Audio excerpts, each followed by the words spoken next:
जिंदगी में ना कुछ पल, कुछ लम्हे ऐसे आते हैं जो सब कुछ बदल कर रख देते हैं।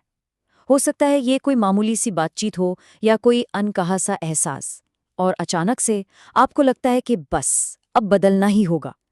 आज हम एक ऐसी ही रात की कहानी में उतरेंगे, ये समझने के लिए कि किसी इंसान के अंदर बदलाव की वो चिंगारी आखिर सुलगती कैसे है।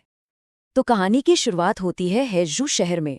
वक्त है शुक्रवार की रात, ठीक 10 बजे। माहौल एकदम शांत है, लेकिन इस खामोशी के नीचे ना बहुत कुछ पक रहा है जो बस अब सतह पर आने ही वाला है। चलिए मिलते हैं कहानी के मेन कैरेक्टर से। इनका नाम है लू जियाजी, 52 साल के एक बेहद कामयाब बिजनेसमैन। अगर आप बाहर से देखेंगे ना तो उनकी जिंदगी किसी सपने से कम नहीं लगेगी। पैसा, इज्जत, एक खुशहाल परिवार, सब कुछ तो है। लेकिन यहीं पर हमें उनकी पर्सनालिटी का एक दूसरा पहलू भी दिखता है।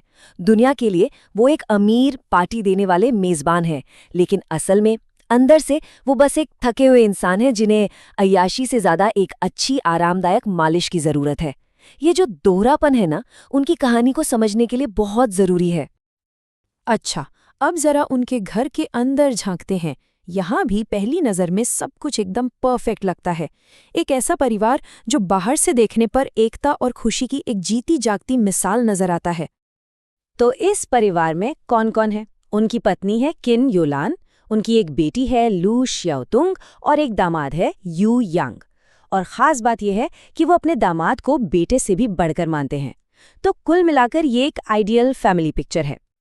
और तभी इस परफेक्ट सी दिखने वाली तस्वीर में पहली दरार पड़ती है। रात के अंधेरे में उनकी बेटी की कार तेजी से उनके पास से गुजर जाती है। ये बस एक छोटा सा पल है, लेकिन यही वो धागा है जो धीरे धीरे इस पूरी परफेक्ट तस्वीर को उधेड़ने वाला है। एक इशारा कि जो दिख रहा है शायद वो पूरा सच नहीं है। कहानी का असली टर्निंग पॉइंट तब आता है जब लू जियाजी और उनकी पत्नी किन योलान के बीच एक बहुत ही आम सी बातचीत शुरू होती है। और इसी बातचीत में सालों से दबे हुए एहसास, दबी हुई शिकायतें बाहर आ जाती हैं। और फिर किन योलान एक ऐसी लाइन बोलती हैं जो सब कुछ बदल देती है। सुनने में ये एक मजाक जैसा लग सकता है, लेकिन असल में ये मजाक नहीं है। ये सालों के अकेलेपन और अंदर ही अंदर दबी शिकायतों का एक छोटा सा धमाका है। तो इस एक लाइन का मतलब क्या है? देखिए, ये सिर्फ एक ताना नहीं था, ये उनके सालों के अकेलेपन की कहानी थी। ये उनकी गहरी नाराजगी थी, और शायद ये लू जियाजी के एहसासों का एक छोटा सा टेस्ट भी था। ये लाइन उन दोनों के बीच की जो इमोशनल दूरी है ना, उसे साफ साफ दिखा देती है। उनकी बाकी की बातचीत इस दूरी को और भी अच्छे से दिखाती है। वो लोग बात तो फिजिकल हेल्थ की कर रहे हैं, लेकिन असल मुद्दा इमोशनल कनेक्शन का है। लू जियाजी कहते हैं कि मेरा शरीर अब साथ नहीं देता, जबकि किन योलान असल में ये कहना चाह रही हैं कि तुम्हारा ध्यान मुझ पर नहीं है। इसी बातचीत के दौरान लू जियाजी को पहली बार अपनी पत्नी के त्याग का, उनकी कुर्बानी का एहसास होता है। किन योलान, जो एक टैलेंटेड आर्टिस्ट या म्यूजिशियन बन सकती थीं, उन्होंने अपने सारे सपने परिवार के लिए कुर्बान कर दिए और बस एक हाउसवाइफ बनकर रह गई। और इस एहसास के बाद वो एक वादा करते हैं, भविष्य का वादा, कि जब मैं 60 साल का हो जाऊंगा तो सब ठीक कर दूंगा, जहां तुम चाहोगी वहां चलेंगे। यह एक क्लासिक तरीका है आज की जिम्मेदारी से बचकर भविष्य के सपने दिखाने का। और उनकी पत्नी का जवाब, वो सब कुछ कह देता है, सिर्फ एक शब्द, ठीक है। इस एक शब्द में ना कोई जोश है, ना कोई उम्मीद।